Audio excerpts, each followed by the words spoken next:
Okay, so let's say we have this basic scene here. We have some sky, we have some clouds, we have a flower.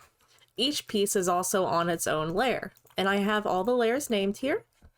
So we would use the parenting we learned in the last step. So let's say the flower would follow along with the flower base, which is the green stem, and then the flower would move whenever the grass does.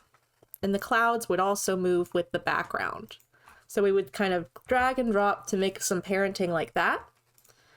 And then we would go in, create either a shape tween or a motion tween, depending on what you need. So maybe the stem, I want it to rotate back and forth. Let's make a motion tween. And the flower, maybe I want it to change shape. Let's create a shape tween. So on the base, you might want to go in, maybe move the kind of centerpiece down to change where it'll spin around, then go to the end and rotate it. Because remember, for adding keyframes for motion tween, all you have to do is go in and make the changes you want, and it'll add a keyframe for you. It's the shape tween that we need to be more careful of.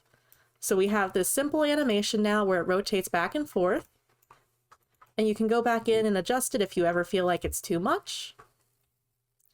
And the flower is following along, even though the flower layer isn't actually animated. It's just following because it's the child of the flower base, which is the parent. So this means I can still go in and make a separate animation for the flower.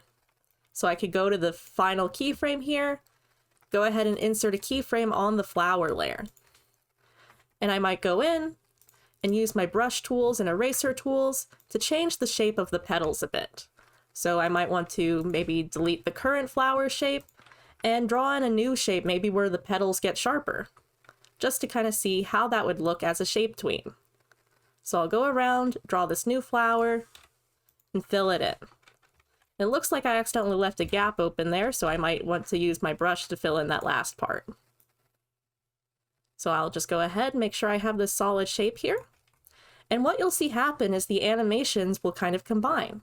So now it's doing the shape tween while the base is making it move with the motion tween.